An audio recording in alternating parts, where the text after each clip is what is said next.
Hi everyone, Monique here, Intuitive Soul Savant. Welcome to the channel and welcome back to my beautiful subscribers, and welcome if you're new. Now today I want to keep it as short as I possibly can. I'm discussing the North and the South Node. Now I heard something that wasn't true, and there must have been 7,000 people that had watched this video the other day. You've really got to be careful who you're learning your astrology off, all right? Because it's getting watered down. So today, Rahu and Ketu. Now, Rahu is known as our North Node and Ketu is known as our South Node. Now, what Rahu and Ketu actually are mathematical points where the moon crosses over the ecliptic. And the ecliptic is the apparent orbit of our sun. And when the moon crosses over that point is the North Node, and then the opposite of that is the South Node. Now, in astrology, the North and the South Node are in opposite sun signs, all right? Now, ordinarily, this only happens twice a year, and we have usually two sets of two eclipses, a solar eclipse and a lunar eclipse. Sometimes it can happen 3 times because we're in the Gregorian calendar and the moon calendar. If you're in the moon calendar, it only happens twice, but very rarely it happens 3 times with the Gregorian calendar. All right, and that crossing brings us an eclipse. Now, we know that is a physical manifestation, all right? But the points are actually mathematical points. There's no physical object there, all right?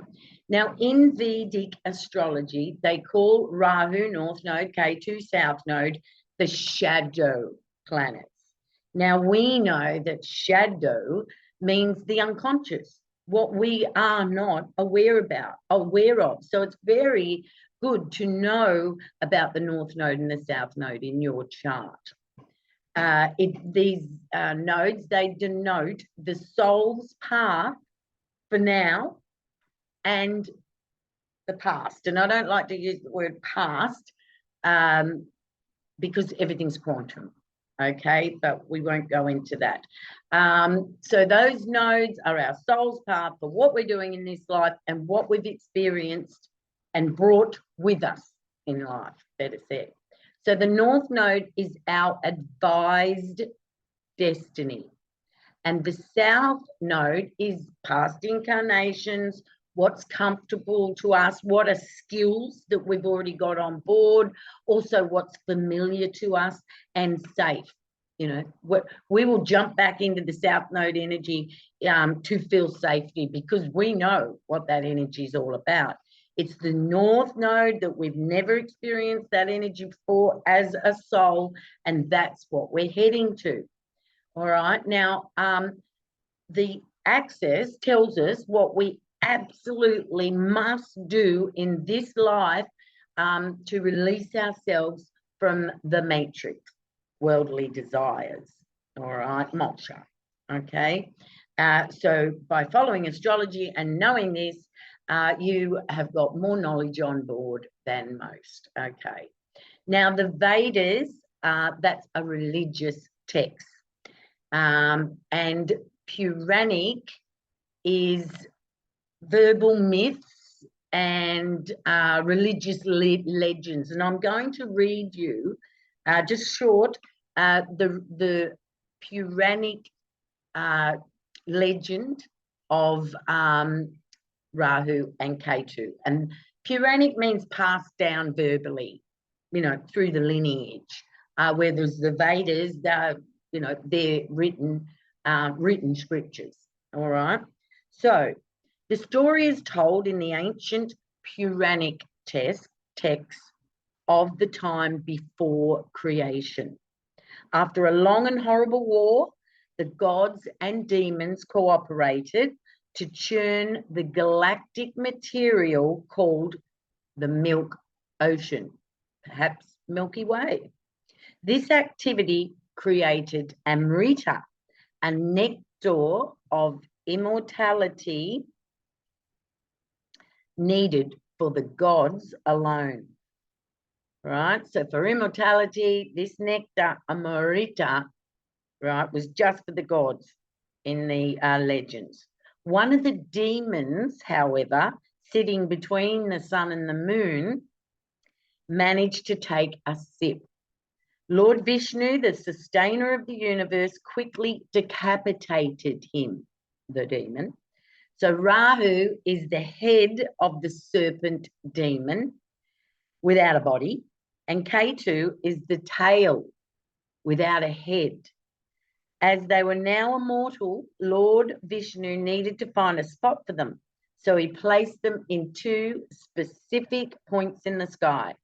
By eclipsing the sun and moon twice a year, they can create confusion and exact revenge.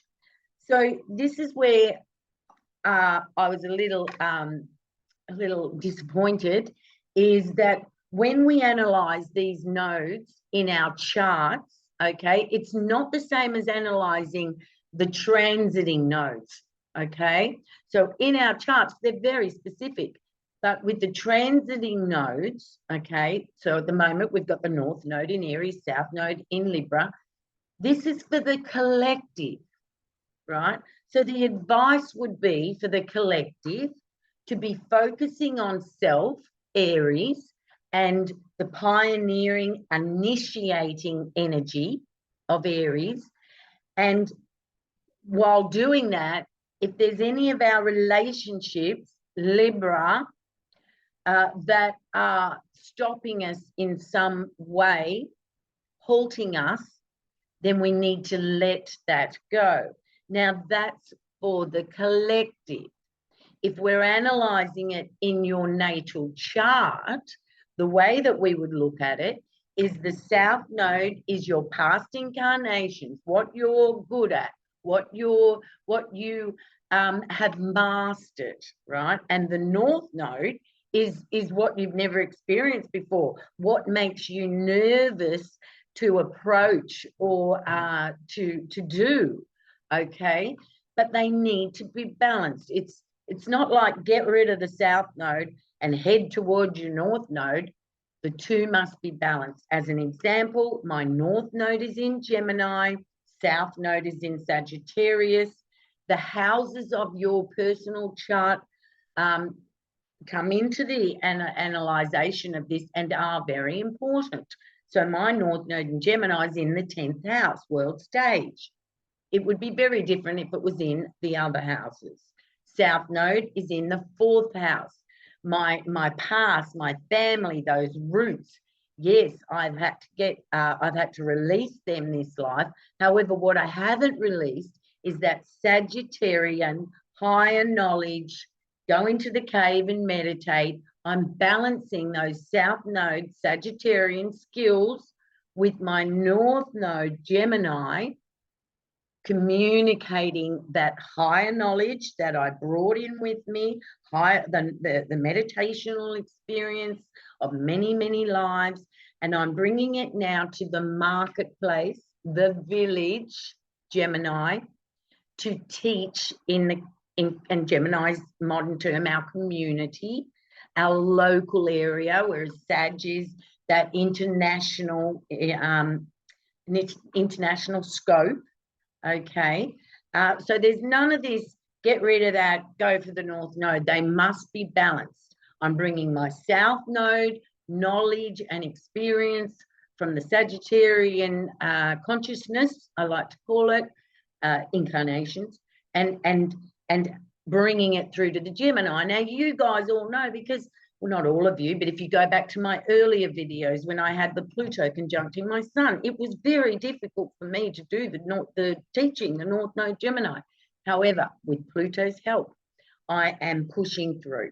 So when I analyze charts, the North and the South Node is very, very important, because to me, they are Pluto's minions. Have a look in the playlist. I've done a video on Pluto's minions, all right? So this North Node and South Node is very, important, but we analyze differently. And that's what I saw the other day on this webmaster video. Thousands of people had watched it, and he basically said that if you've got North Node, Aries, and South Node, this life, you just do yourself, you don't have relationships. Seriously, that's what he said. No, that's not it at all. That's not it at all. But I'm going to do a video down the track of what each node, North, South node, means around the horoscope, okay? So the main point I want to bring to you students that are studying astrology is the analyzing is different for the chart of a person, entity, what have you, compared to when we're analyzing the transit for everybody, the collective, all right? Because they're karmic points, okay? The Vedic astrology very much calls this karmic, and even the transiting nodes are karmic, right? We're changing relationships because we're heading towards serving ourselves for the time being. And these nodes are in their signs for 1.5 years. All right, that's all the collective gets to move together in a direction. So that's it for today. I love you. I'll be back on Friday with a longer video discussing these 2 eclipses. One we have coming on Monday, and the next one 2 weeks after that. And I'll be discussing both eclipses on Friday. It'll be a longer video, but you've got your weekend to enjoy it. So everybody have a wonderful equinox. I'm making this and uploading this for the equinox, when day and night are exactly the same length, and when we all cross over to new seasons. Okay, bye everyone.